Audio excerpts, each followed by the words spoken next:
Tenga usted muy buen día y muchísimas gracias por estar siempre pendiente de nuestra transmisión y nuestros estudios.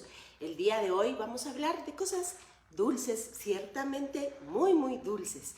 Gracias a cada uno de ustedes que nos escribe, que nos hace comentarios tan hermosos. Muchísimas gracias por sus sugerencias acerca de los temas a tratar y por las preguntas que siempre son bienvenidas. Tenga hoy un día espectacular con estas buenas noticias que le vamos a contar acerca precisamente de este evangelio, el Evangelio de la Paz.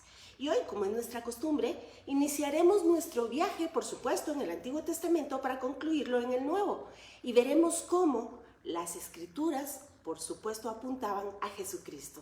Así que muchas gracias por estar con nosotros, muchas gracias por darle compartir a nuestra página, porque usted nos ayuda a que la palabra del Señor pueda llegar a cada vez a rincones más lejanos de esta tierra. Muchas gracias.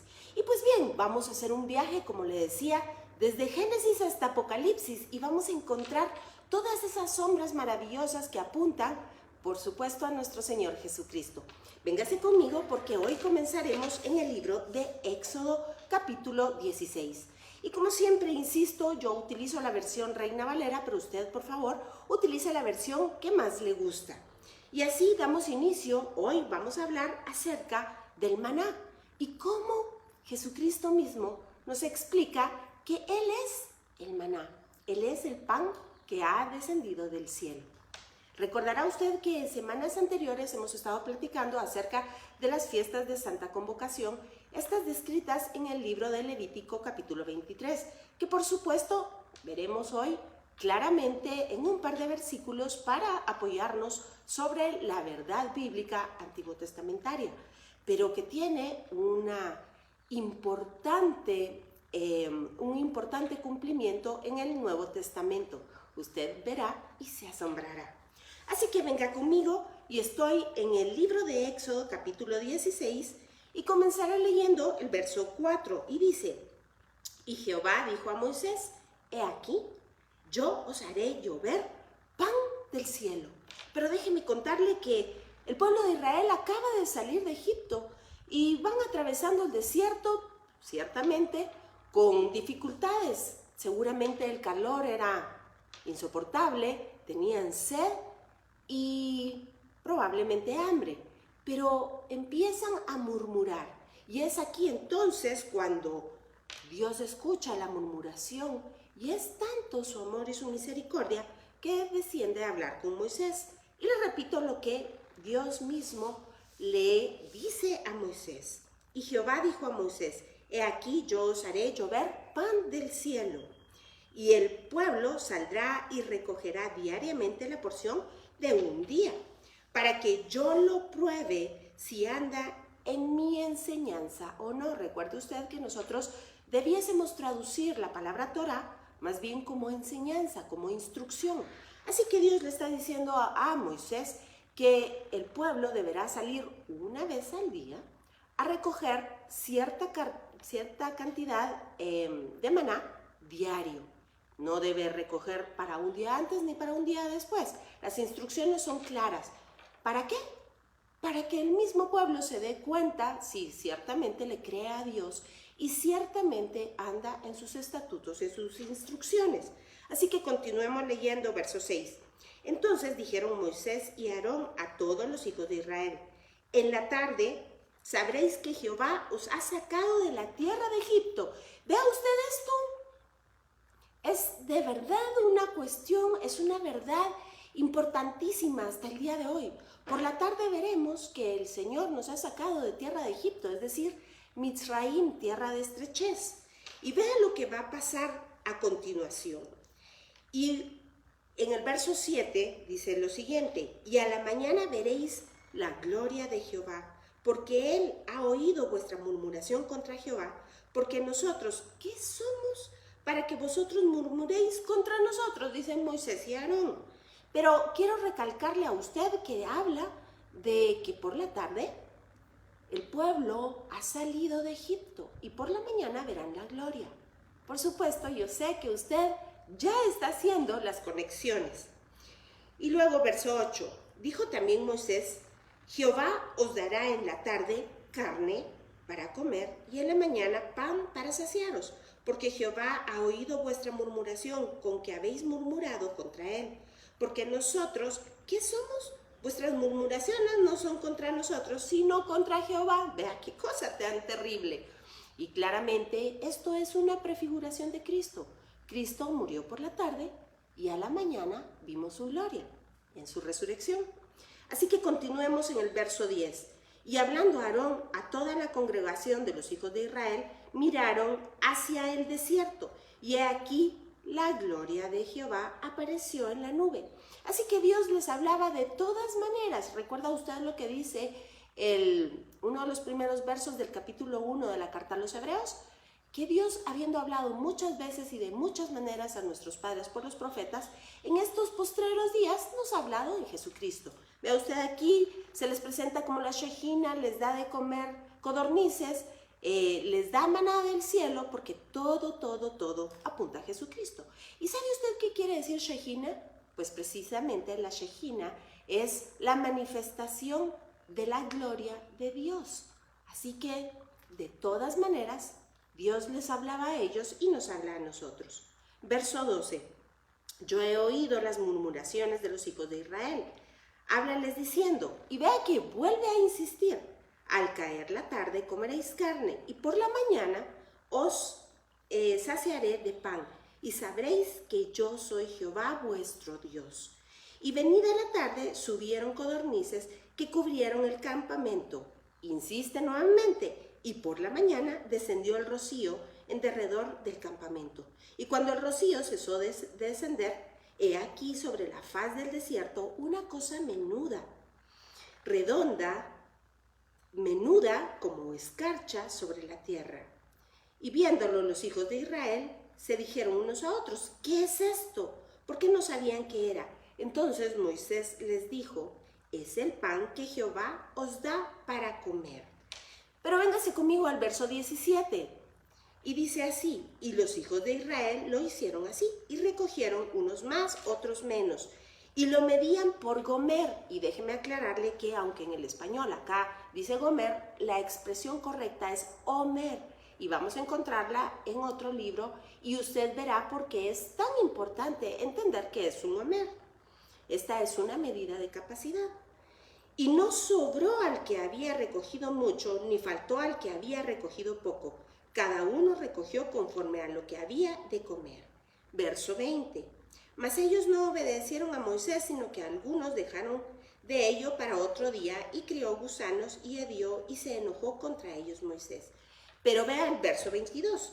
En el sexto día recogieron el doble porción de comida, 2 gomeres para cada uno, y todos los príncipes de la congregación vinieron y lo hicieron saber a Moisés. Verso 23. Y él les dijo, esto es lo que ha dicho Jehová, mañana es el santo día de reposo, y el reposo consagrado a Jehová. Lo que habéis de cocer, cocedlo hoy, y lo que habéis de cocinar, cocinadlo, y todo lo que os sobrare, guardadlo para mañana. Y aquí se empieza a poner la cosa muy buena. Vamos por favor al texto de Números 11. Vamos a ver. Números 11, y nos va a describir de qué se trata este gomer. Números 11, vamos a leer del verso 8 y 9. Y dice, el pueblo se esparcía y lo recogía y lo molía en molinos y lo majaba en morteros, y lo cocía en caldera o hacía de él tortas. Su sabor era como sabor de aceite nuevo. Y cuando descendía del cielo, y cuando descendía el rocío sobre el campamento de noche, el maná descendía sobre él. ¿Qué quiere decir todo esto? Pues déjeme contarle que de acuerdo a la cultura y los registros Shever al Peh, es decir, de boca en boca y también ahora por escrito, nos cuenta que el maná era precisamente esto, una cosa menuda, pero era duro. Debían de molerlo, de triturarlo y ponerlo a cocer. Su color era el color ámbar, muy parecido a la miel, y vemos que su sabor era parecido al aceite nuevo. Pero fíjese usted que esta misma expresión la podemos encontrar en Génesis capítulo 2. Y déjeme contarle que del verso 10 al 14 nos explica qué era precisamente esta expresión. Hasta el día de hoy, dentro de los estudiosos y por supuesto desde los sabios antiguos del pueblo de Israel, nos cuenta que la expresión que se utilizaba para este evento precisamente era el rocío de Bedelio. Tal y como lo expresa el libro de Éxodo y también el de Números, era justamente cuando terminaba de caer el rocío que descendía el maná. Así que el maná venía envuelto en el rocío y adornaba las planicies del desierto. Imagínese usted que era necesario que abrieran el rocío y adentro encontraban estas como piedras color ámbar, de las cuales se hace referencia, como le cuento, en el capítulo 2 del libro de Génesis. Y es ahí cuando se nos describe el bedelio precisamente como la piedra, como un ámbar. Y déjeme contarle que es ahí donde se explica que el cordero que fue sacrificado para tapar la desnudez de Adán y Eva fue sacrificado. Así que usted puede ver toda la prefiguración que habla de Jesucristo. Pero es que hay algo que realmente nos sobrecoge. Y es que en el pueblo de Israel, el rocío de Bedelio es, pues como le decía, una expresión que se utiliza para el pan que ha descendido del cielo. Pero también se le llama el pan diario, por razones obvias, de acuerdo al libro de Éxodo y claro, al libro de Números. Así que podemos decir que la expresión rocío de Bedelio es sinónimo al pan diario o el pan que cae del cielo. Pero fíjese usted que además de esto, en el arameo, la expresión es tala dibdurja. Y esto también tiene un significado muy importante. ¿Sabe usted cuál es? Es precisamente el cordero de Bedelio, claramente haciendo una prefiguración, hablando de nuestro Señor Jesucristo. Y dice la palabra en el Salmo 119 que esta es más dulce que la miel. Y claramente sabemos que Jesucristo es precisamente aquello que el Antiguo Testamento señalaba como las aceitunas que fueron machacadas para que de ellas saliera el aceite para alumbrar el tabernáculo, posteriormente el templo.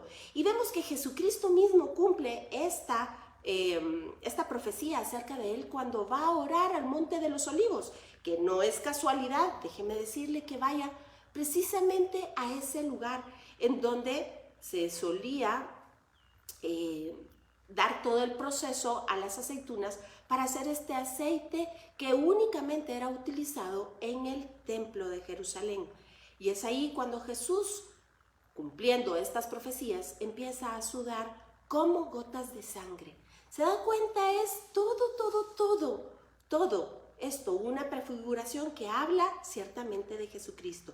Pero regresemos entonces al Cordero de Bedelio. Déjeme decirle que precisamente Apocalipsis capítulo 13, y si usted me acompaña para allá rápidamente, porque el tiempo en televisión se nos pasa muy rápido, habla acerca de él. Apocalipsis 13, verso 8, y dice de la siguiente manera: y la adoraron todos los moradores de la tierra, cuyos nombres no estaban escritos en el libro de la vida del Cordero que fue inmolado desde el principio del mundo. En otras versiones dice antes de la fundación del mundo. Recordará usted que la fundación del mundo es precisamente el momento en el cual Dios sujeta toda la creación a vanidad, porque el hombre ha caído en pecado y entonces no se encuentra más lugar para que Adán y Eva puedan vivir. Por esta causa, por el amor inmenso de Dios, sujeta absolutamente todo a vanidad. Esto está descrito en el libro de Romanos en el capítulo 8, pero dice que no lo hace sin sujetarlo también a esperanza. Y es por esto que la creación gime y clama por su redención y espera ansiosamente la manifestación de los hijos de Dios. Ciertamente, Dios prometió también llevarlo nuevamente a ese nivel en el cual Dios lo había creado, perfecto. Pero ahora véngase por favor conmigo al libro de Levítico, porque es importante que entendamos claramente la sombra del tiempo que estamos viviendo. Y dice así, comenzaremos entonces a leer en el verso 8. Y dice, y ofreceréis a Jehová 7 días ofrenda encendida. El 7º día será de santa convocación, ningún trabajo de siervo haréis. Y de esto estuvimos hablando la semana pasada. Y habló Jehová a Moisés diciendo, habla a los hijos de Israel y diles, cuando hayáis entrado en la tierra que yo os doy, seguéis un mies, traeréis al sacerdote una gavilla por primicia de los primeros frutos de vuestra siega. ¿Y sabe qué? La expresión que utiliza aquí la palabra es precisamente la misma que leímos en Éxodo 16. Esta es un Omer Reshit.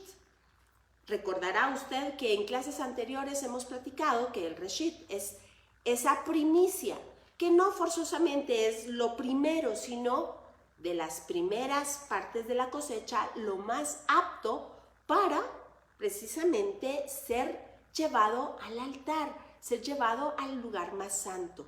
Y déjenme saludar por favor a Silvia Pinto. Muchísimas gracias por las bendiciones y por los saludos, igualmente sean para usted. Muchas gracias por estar con nosotros. Y bien, continuamos entonces leyendo y déjeme explicarle. La expresión que se utiliza aquí es el Omer Reshit, es decir, la primicia, una cantidad de la recolección de los primeros frutos. Y como le repito, y usted verá que en el texto bíblico esto sucede también cuando hablamos de los primogénitos. Vea usted cómo Dios utiliza la naturaleza para ejemplificarnos y claramente hablarnos de nuestra propia vida. Y entonces dice acá que llevarán un Omer Reshit delante del sumo sacerdote para que éste lo mezca delante de Dios. Claramente está hablando de Jesucristo, el Omer Reshit. Jesucristo mismo es esa gavilla, la primicia de los primeros frutos, lo más apto. Y recordará usted que la semana pasada hablamos precisamente que todos los atributos de estos primeros frutos eran trasladados a toda la cosecha. Hoy verá de lo que estamos hablando. Continuemos leyendo, por favor. Y dice, y el día que ofreció el Omer Reshit, ofreceréis un cordero de 1 año. ¿Se da cuenta? Todo es prefiguración de Cristo, sin defecto en holocausto a Jehová. Su ofrenda será 2 décimas de la flor de harina amasada con aceite, ofrenda encendida a Jehová en olor gratísimo, y su libación será de vino, la 4ª parte de un hin. No comeréis pan, ni grano tostado, ni espiga fresca hasta este mismo día, hasta que hayáis ofrecido la ofrenda de vuestro Dios.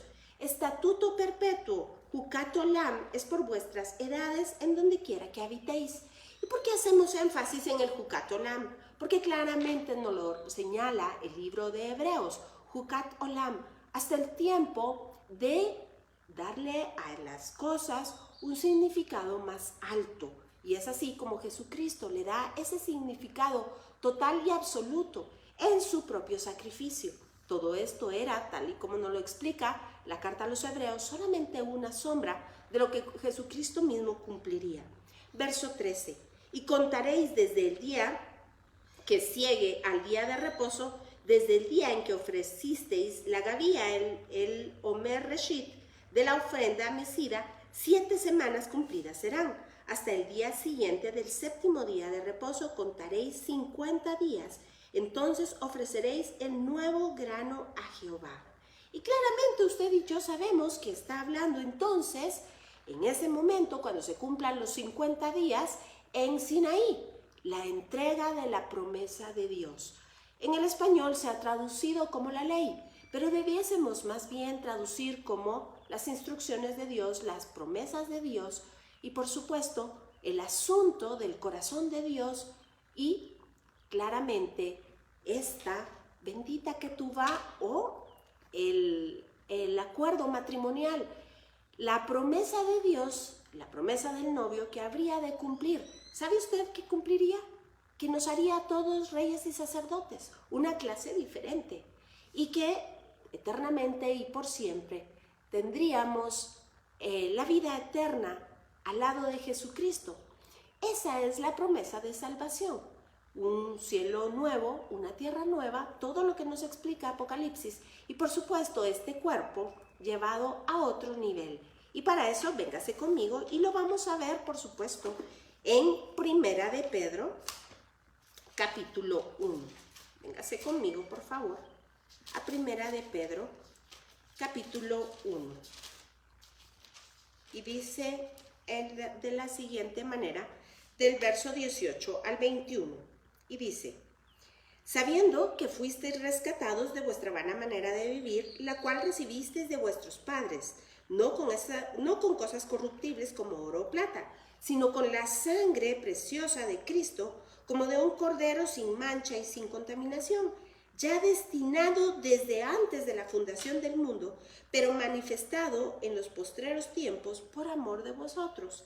Es exactamente lo que dice la carta a los Hebreos. En estos tiempos, en estos postreros tiempos, nos habla a través de Jesucristo. Y si bien podemos seguir entonces hablando del Omer Reshit, y véngase conmigo, por favor, a Primera de Corintios, y vamos a verlo en el capítulo.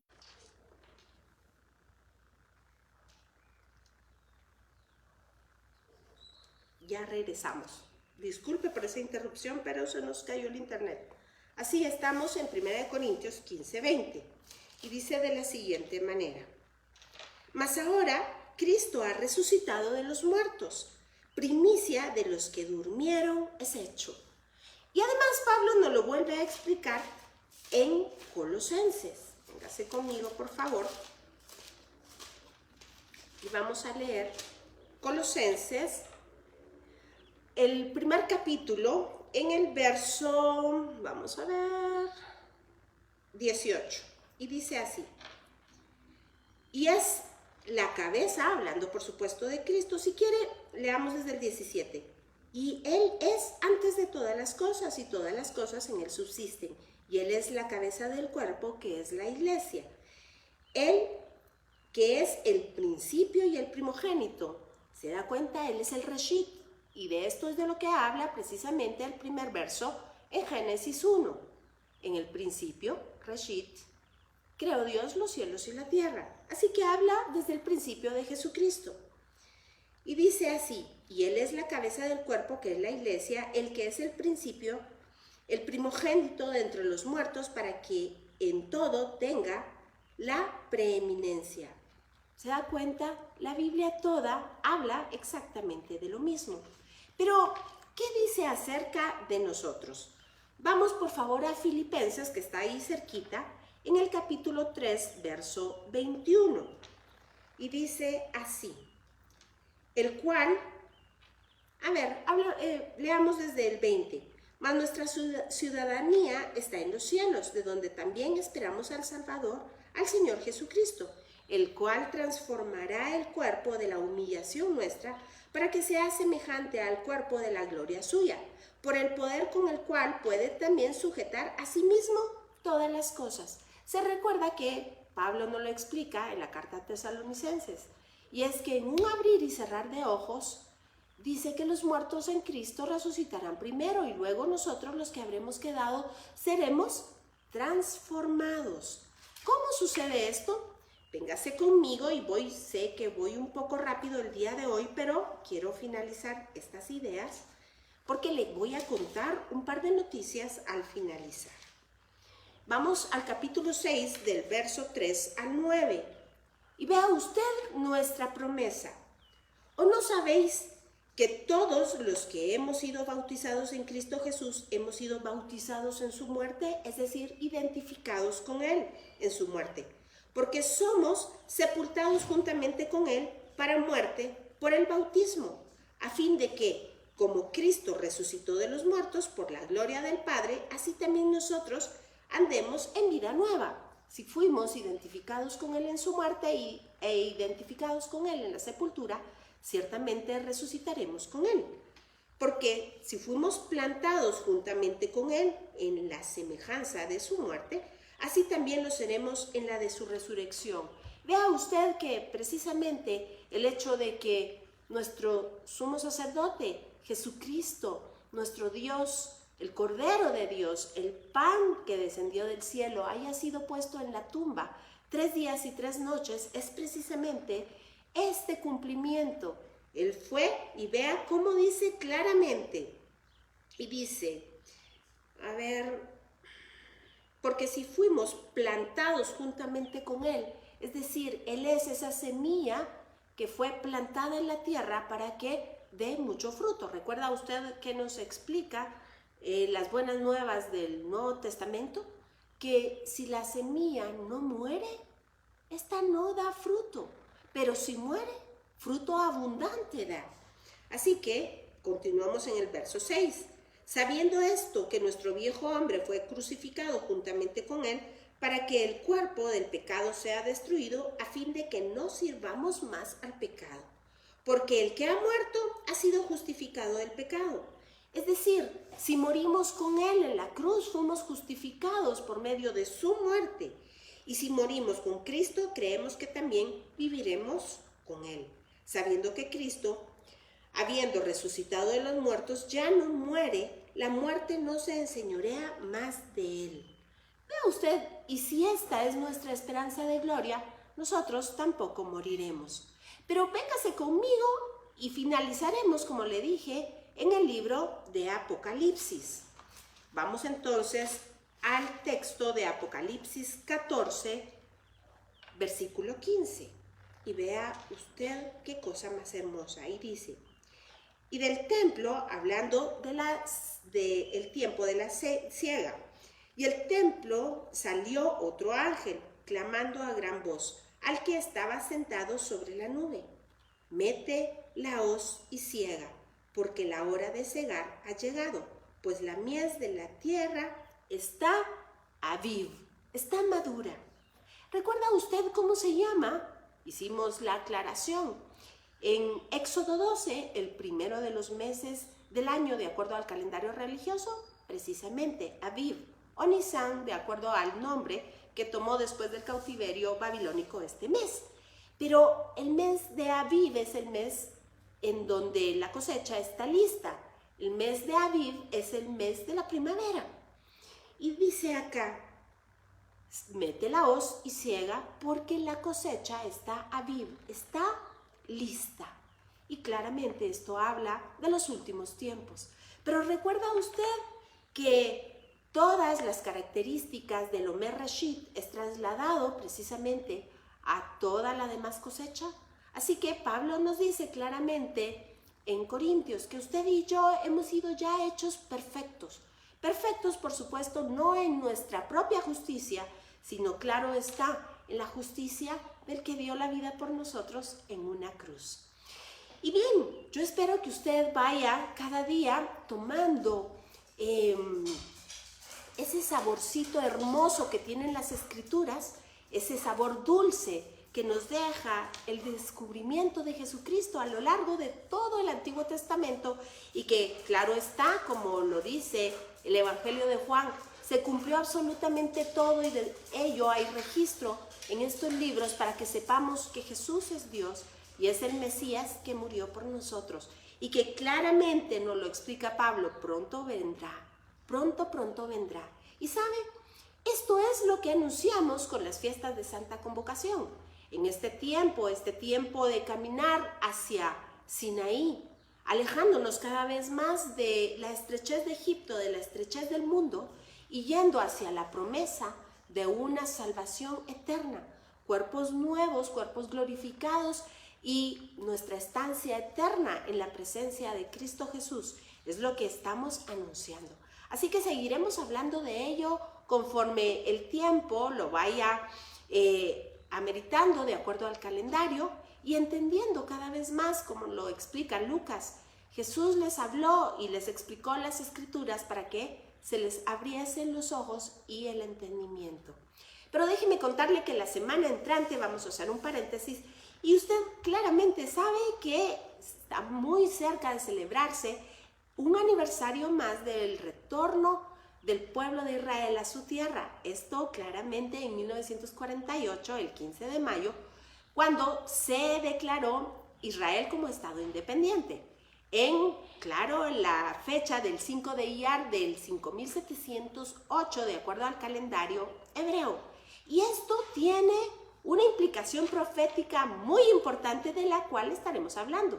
Yo le voy a mostrar a usted un verso de la Biblia que Dios tenía encriptado, hablándonos de esta fecha específicamente y lo que esto pues nos recuerda cómo Dios sigue actuando y sigue metiendo las manos en la historia para cuidar y defender a su pueblo. Así que, por favor, no se pierda de nuestras transmisiones, denos compartir. Si estos estudios son de bendición para usted, ayúdenos a que lleguen a más personas. Y les recuerdo que todavía está abierto nuestro discipulado, que es totalmente gratuito, los días sábados, 9 de la mañana, hora Guatemala, Centroamérica. Por favor, escríbanos, denos like y síganos en Escuela Superior El Olivo. Ahí encontrará todos los detalles. Le dejo un gran abrazo, que el Señor le bendiga, que haga resplandecer su rostro sobre usted, que alce su rostro sobre usted y ponga en usted paz. Nos vemos la siguiente semana a la misma hora y por favor no se mueva de la sintonía de Vea Canal, que vienen muchos y muchos programas de interés. Que el Señor le bendiga.